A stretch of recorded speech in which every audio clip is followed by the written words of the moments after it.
को लेकर आरोपियों ने युवक को घर से जबरन अगवा किया।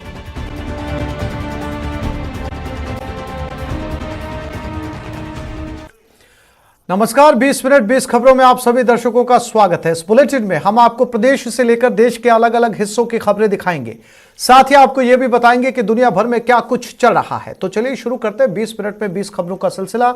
सबसे पहले खबर अपने प्रदेश राजस्थान की।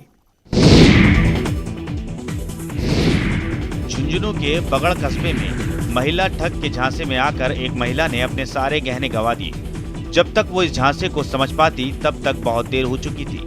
मिली जानकारी के मुताबिक मंडरेला रोड पर बिरदी चंद के कुएं के पास रहने वाले इकबाल खान के घर एक महिला आई और उसकी बेटी शाहिदा को पुराने बर्तन के बदले नए बर्तन देने के नाम पर 2 लाख रुपए के गहने पार कर ले गई। शाहिदा सप्ताह भर पहले ही अपने पिहर आई थी। उसने बताया कि कुछ महिलाएं मोहल्ले में पुराने बर्तनों के बदले नए बर्तन दे रही थी। उसने भी पुराने बर्तन के बदले स्टील का नया बर्तन ले लिया। बातों ही बातों में उसमें से एक महिला ने जान पहचान बढ़ा ली। इस दौरान महिला ने कंपनी का प्रचार बताकर कई तरह के इनाम निकलने की बात कही। अगले दिन दोपहर को वो महिला फिर आई।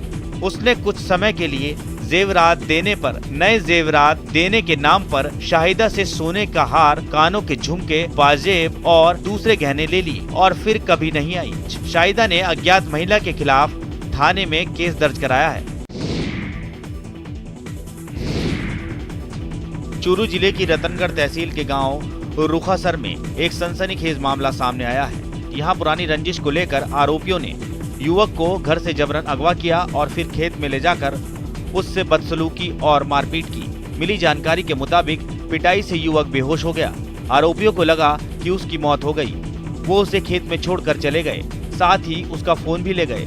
पीड़ित के मुताबिक उमेश और दूसरे आरोपी पिछले साल होली पर चंग बजाने की बात को लेकर हुए विवाद के बाद से ही उससे दुश्मनी रखते थे। पीड़ित युवक की रिपोर्ट पर 8 नामजद आरोपियों के खिलाफ मामला दर्ज हुआ है। बहरहाल रतनगढ़ के सरकारी अस्पताल में 3 दिन भर्ती होने के बाद रविवार 30 जनवरी को उसे तबीयत बिगड़ने पर हायर सेंटर रेफर किया गया। मैं बुलेरो लेके आया 7-8 दिनों के साथ। मुझे आके बोला काम है, थोड़ा बाहर आ। मैं बोला मुझे नींद आ रही है, मैं सोऊंगा। फिर 2 जने नीचे उतरे और उन्होंने मेरे मुंह पे कपड़ा डाल के मुझे गाड़ी में ले गए। सीकर शहर में पिछले 1 साल से आम जनता सड़कों की खस्ता हालत को लेकर आवाज उठा रही है। विपक्ष ने बारिश के समय गड्ढों को भरने का आंदोलन चलाया तो नगर परिषद ने इसे राजनीति बताया। बारिश में जनता जानलेवा गड्ढों की वजह से परेशान होती है। कई बार हादसे भी हुए हैं। उस वक्त नगर परिषद ने तर्क दिया कि बारिश में काम नहीं हो सकता, इसलिए दीपावली के बाद सड़कों को पूरी तरह से ठीक कर दिया जाएगा। आनन फानन में नगर परिषद ने टेंडर भी निकाले और दीपावली के बाद सड़कों को ठीक भी किया। बहुत पॉजिटिव विरोध का तरीका अपनाया और शहर की 3-4 मुख्य सड़कों पर करीब 80 से ज्यादा गड्ढों को भरकर हमने इनको एक संदेश देने की कोशिश करी कि भाई आपके यहाँ क्यों नहीं खुलती, जब सीकर शहर में इतने बड़े गड्ढे बने हुए हैं। फिर हमने एक साला से स्टैंड पर बड़ा विरोध प्रदर्शन किया, लेकिन हालत ये है कि 2 महीने भी नहीं हुए और जब मावट हुई तो फिर से सड़क उखड़ने लगी। अब हालत ये है कि शहर की प्रमुख सड़कों पर जानलेवा गड्ढे बन गए हैं और इस तरफ कोई ध्यान नहीं दिया जा रहा। बार बार सड़कों को पूरी तरह से ठीक करने का दावा करने वाली नगर परिषद एक बार फिर वही राग अलाप रही है। सभापति जीवन खान का कहना है कि सड़कों के टेंडर का काम चल रहा है और सरकार ने बजट में भी इसकी घोषणा की थी। बहुत जल्दी इसे पूरा कर लिया जाएगा।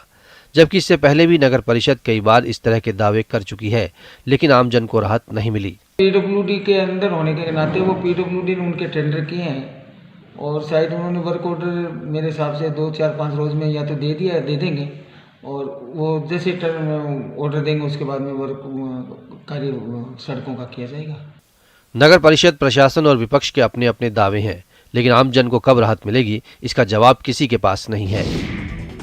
रीट परीक्षा के पेपर लीक मामले को लेकर बीजेपी लगातार सरकार को घेर रही है। हालांकि सरकार ने बोर्ड अध्यक्ष जारोली को बर्खास्त कर दिया है, लेकिन मामला थमने का नाम नहीं ले रहा। अलवर में बीजेपी युवा कार्यकर्ताओं ने रीट भर्ती पेपर लीक मामले को लेकर ज्योतिराव फुले चौराहे से श्री राम मंदिर तक दंडोती लगाकर प्रभु के चरणों में राज्यपाल महोदय के नाम ज्ञापन सौंपा। भाजयुमो नेता ने कहा कि युवाओं को कांग्रेस सरकार और इसके अधिकारियों पर भरोसा नहीं है, अब उम्मीद भगवान से ही है, इसलिए उनके चरणों में ज्ञापन रखा है। मेल के माध्यम से राज्यपाल महोदय को भी भेजा है। बीजेपी युवा कार्यकर्ताओं ने पेपर लीक प्रकरण की जांच सीबीआई से करवाने और परीक्षा निरस्त करवाकर फिर से कराने की मांग की है। रीट भर्ती परीक्षा का जो पेपर लीक हुआ उससे हम ये कह सकते हैं कि पेपर लीक और सरकार वीक ये सरकार है। मुख्यमंत्री जी सरकार नहीं चला पा रहे। इनके शिक्षा मंत्री जी जो डोटास राजी थे, उन्होंने युवाओं के भविष्य के साथ खिलवाड़ किया। नाथी के बाड़ा ने युवाओं के भविष्य का कबाड़ा कर दिया।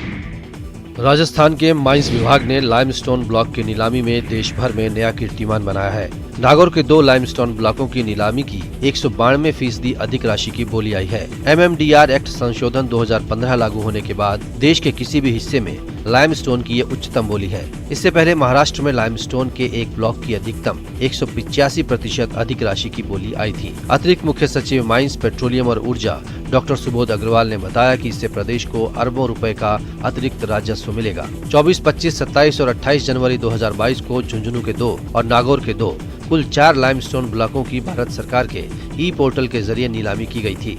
इससे प्रदेश को 50 सालों में 46,000 करोड़ रुपए से भी ज्यादा का राजस्व मिलेगा। ACS अग्रवाल ने बताया कि मुख्यमंत्री अशोक गहलोत राजस्थान की विपुल खनिज संपदा की खोज और खनन कार्य को गति देने के निर्देश के साथ ही नियमित रूप से विभागीय समीक्षा कर रहे हैं। जयपुर का रहने वाला 21 साल का युवा राज सिंह चौहान साइकिल यात्रा कर रहा है। दरअसल राज सिंह का सपना था कि वो डिफेंस में जाकर देश की सेवा करे, लेकिन वो डिफेंस में शामिल नहीं हो पाया। इसके बाद राज सिंह ने अपने जीवन का मकसद बना लिया कि वो शहीद परिवारों के सम्मान के लिए ही जिएगा। इसके लिए वो समय समय पर जहां भी लोग शहीद होते हैं वहां पर साइकिल से पहुंच जाता है और उन्हें नमन करता है। राज सिंह चौहान अब अपनी पहली शहीद यात्रा पर निकला है, जिसके तहत वो सीकर, झुंझुनू, चूरू और नागौर जिले के शहीद परिवारों से मिल रहा है। इसी सिलसिले में राज सिंह झुंझुनू जिले के खेतड़ी पहुंचा और शहीद के परिवारों से मिला और उन्हें तिरंगा भेंट किया। राज सिंह ने बताया कि अब तक वो सीकर और झुंझुनू के 65 शहीद परिवारों से मिल चुका है। वो झुंझुनू और चूरू के बाद नागौर जाएगा और वापस जयपुर अपने घर लौट जाएगा। इसके बाद आगे का कार्यक्रम बनाएगा।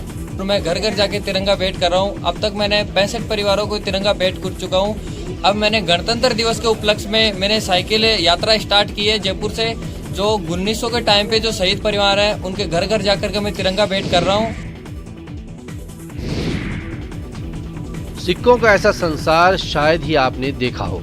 इन सिक्कों में आपको मौर्य काल से लेकर साल 2021 तक के सिक्के मिल जाएंगे। यकीन नहीं हो रहा ना? हो भी कैसे, क्योंकि ऐसा तो नामी गिरामी संग्रहालयों में भी नहीं देखा जाता। मेरे पास 350 BC यानी मौर्य एम्पायर से लेके 2021 तक के सिक्कों का कलेक्शन है। खास चीज़ों में मेरे पास में जब वर्ल्ड वार सेकेंड के टाइम पे जो कुछ रियासतें थी उनके द्वारा कागज पे जो प्रिंट किए गए सिक्के वो हैं। सुन लिया ना? जयपुर के डॉक्टर भीष्म कुमार गुप्ता को बचपन से सिक्के जुटाने का शौक हुआ और 35 साल में बेशकीमती खजाना तैयार हो गया। और अब देख लेते हैं कुछ दूसरे राज्यों की महत्वपूर्ण खबरें। बोल उठी संसद की दीवारें, आसमान में दिखी भारत के 75 साल की झलक। तस्वीरें दिल्ली के विजय चौक पर बीटिंग रिट्रीट समारोह की हैं। बीटिंग रिट्रीट के 73वें गणतंत्र दिवस का समापन हुआ। आजादी के 75 साल पूरे होने पर यह सेरेमनी आजादी का अमृत महोत्सव के रूप में मनाई गई। ऐसे में बीटिंग द रिट्रीट समारोह में कई सारी नई धुनों को जोड़ा गया। इन धुनों में केरल, हिंद की सेना और ए मेरे वतन के लोग शामिल रहे। वहीं कार्यक्रम का समापन सारे जहां से अच्छा की लोकप्रिय धुन के साथ किया गया। लेकिन बीटिंग रिट्रीट में सबसे खास ड्रोन शो रहा। 1000 ड्रोन के जरिए आसमान पर आजादी के अमृत महोत्सव की तस्वीर उकेरी गई। ब्रिटेन, रूस और चीन के बाद भारत ये उपलब्धि हासिल करने वाला दुनिया का चौथा देश बन गया है। इसके लिए IIT के पूर्व छात्रों ने 6 महीने तक काम किया। इस समारोह में राष्ट्रपति रामनाथ कोविंद मुख्य अतिथि के तौर पर शामिल हुए।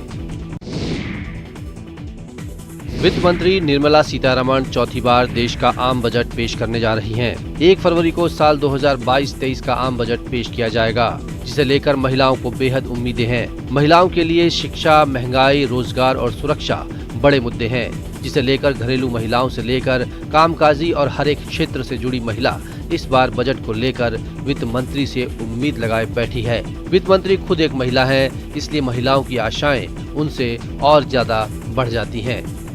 लेकिन जो मध्यम क्लास के लोग हैं उन्हें तो GST भी पूरा भरना पड़ा है और उनकी जो नौकरी है वो भी एक मतलब कभी भी छूट सकती है, वैसे तगार में है।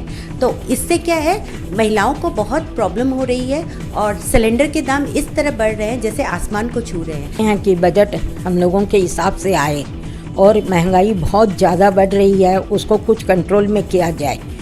सबसे पहले तो सरकार को अपनी मतलब कंट्रोल करनी चाहिए अपनी जो भर्ती, ये जो महंगाई की ओर जो जा रही है उसको मतलब सरकार को थोड़ी कंट्रोल करनी चाहिए। बिहार में शराबबंदी को सफल बनाने और शराबियों पर नकेल कसने के लिए सरकार ने नया फैसला लिया है। अब गुरुजी यानी शिक्षक शराबियों की पहचान करेंगे और इसकी सूचना मद्य निषेध विभाग को देंगे। शिक्षा विभाग की ओर से लिए गए इस फैसले से बिहार में अवैध शराब के धंधेबाजों पर और नकेल कसा जा सकेगा। शिक्षा विभाग की ओर से सभी जिलों के डीईओ, डीपीओ को इससे जुड़ा पत्र जारी कर दिया गया है। हालांकि शिक्षक सरकार के फैसले का विरोध कर रहे हैं और हर शिक्षक को बॉडीगार्ड मुहैया कराने की मांग की जा रही है। कतई हम लोग तुगलकी फरमान को बर्दाश्त नहीं करेंगे। इस पत्र को वापस लीजिए, अन्यथा आप जितने भी 4 लाख शिक्षक हैं सबको कम से कम एक बॉडीगार्ड अविलंब मुहैया कराइए। उनके बॉडीगार्ड के रहने खाने का व्यवस्था भी आप कीजिए, फिर हम लोग आपकी बातों को सुनेंगे और समझेंगे। बेशक शिक्षकों को सुरक्षा के लिहाज से बॉडीगार्ड चाहिए, लेकिन सरकार के इस फैसले से नशे के धंधेबाजों में हड़कंप जरूर मच गया है। गंगा तेरा पानी अमृत झरझर बहता जाए, युग युग से इस देश की धरती तुझसे जीवन पाए। माँ भागीरथी और गौ माता सनातन धर्म का आधार, वैदिक संस्कृति की धुरी। माँ भागीरथी और गौ माता के प्रति लोगों की सोच बदलने के लिए, इनके संरक्षण के लिए सौरभ सिंह साइकिल से 85,000 किलोमीटर की यात्रा पूरी कर जोशीमठ पहुँचे। यहाँ पहुँचने पर स्थानीय लोगों ने उनका स्वागत किया। सौरभ ने यात्रा 81 दिनों में पूरी की है। उत्तराखंड के भविष्य बद्री के रहने वाले सौरभ सिंह ने 5 नवंबर को भविष्य बद्री मंदिर से साइकिल यात्रा शुरू की थी। सौरभ ने बताया कि उनकी यात्रा का मकसद ऋषि गंगा की आपदा और कोविड में मारे गए लोगों को श्रद्धांजलि देना, माँ गंगा की स्वच्छता, पर्यावरण संरक्षण के लिए जन जागरूकता लाना था। उन्होंने बताया कि उनकी साइकिल यात्रा गंगा सागर, कन्याकुमारी, जगन्नाथपुरी, रामेश्वर, अयोध्या, काशी, प्रयागराज होते हुए दिल्ली तक गई थी। सौरभ ने बताया कि 81 दिन की इस यात्रा में उन्होंने 85,000 किलोमीटर का सफर तय किया। किस तरह से गौ गंगा मैया का सम्मान किया जाए, किस तरह से धरती को बचाया जाए और किस तरह से हमारे उत्तराखंड में देवभूमि में बड़ी त्रासदी को बचाया जाए, इसी संदेश को लेकर मैं पूरे भारत में स्वच्छता संदेश दिया। छत्तीसगढ़ के राजनांदगांव के पर्वतारोही रोहित ने एक और कीर्तिमान रचकर पूरे प्रदेश को गौरवान्वित किया है। रोहित ने हिमाचल प्रदेश के मणिकर्ण जिले के रोरंग लेक, जिसकी ऊंचाई 14,300 फीट है, वहां जाकर तिरंगा लहराया। इंडियन एडवेंचर फाउंडेशन द्वारा कैंप का आयोजन किया गया था, जिसके तहत 25 युवाओं की टीम ने इस पहाड़ी पर फतह पाने के लिए चढ़ाई शुरू की। -20 डिग्री सेल्सियस की ठंड के बाद भी इन युवाओं ने हिम्मत नहीं हारी। 11 घंटे पैदल चढ़ाई की और 9 फीट के मोटे बर्फ की चादर को पार करते हुए पहाड़ी पर पहुंचकर तिरंगा लहराया। युवकों ने वहां पहुंचने पर पर्यावरण साफ रखने और पेड़ पौधे लगाने का भी संदेश दिया। आपको बताते चलें कि रोहित की टीम ऐसा कारनामा पहले भी करती रही है, लेकिन ये सबसे कठिन चढ़ाई थी, जिसे पूरा कर रोहित ने नया कीर्तिमान हासिल किया है। हमारा मोटो था कि हम पर्यावरण को बचाने के लिए एक संदेश भी दिए। हम ऊपर जाके साथ में एक रिकॉर्ड बनाना था 280 फीट का फ्लैग ऑफ कर, और 26 जनवरी हमें धूमधाम से मनाना था। हम अपने माउंटेनर अपने तरीकों से। अगर 13 लाख का माल चोरी हो और मिलने पर 8 करोड़ का हो जाए तो इसे आप चोरी कहेंगे या इन्वेस्टमेंट? मुंबई में एक ऐसा ही मामला सामने आया है। असल में 22 साल पहले हुई चोरी के कुछ समय बाद ही पुलिस ने चोरी हुआ सोना बरामद कर लिया था, लेकिन कानूनी पचड़ों के कारण ये परिवार को नहीं मिल सका। अब कोर्ट ने फरियादी के पक्ष में अंतिम फैसला सुनाया है। यह फेमस फैशन ब्रांड चिराग दिन के मालिक अर्जन दासवानी के घर से 1998 में 1 गोल्ड कॉइन, 2 गोल्ड ब्रेसलेट और 100 ग्राम और 200 मिलीग्राम वजन की 2 सिल्लियां चोरी हुई थी। तब इनकी कीमत 13 लाख रुपए थी। घटना के कुछ ही दिन बाद पुलिस ने 3 आरोपियों को अरेस्ट कर लिया था। तीनों को साल 1999 में सजा हुई थी। गिरफ्तार आरोपियों के पास से चोरी का कुछ सोना बरामद हुआ था। राजू दासवानी ने इस संपत्ति से जुड़े दस्तावेज कोर्ट में पेश किए, जिसके आधार पर इस बात की पुष्टि हुई कि ये सोना उन्हीं का है। जज ने अपने फैसले। बापू की पुण्यतिथि पर राष्ट्रपति रामनाथ कोविंद ने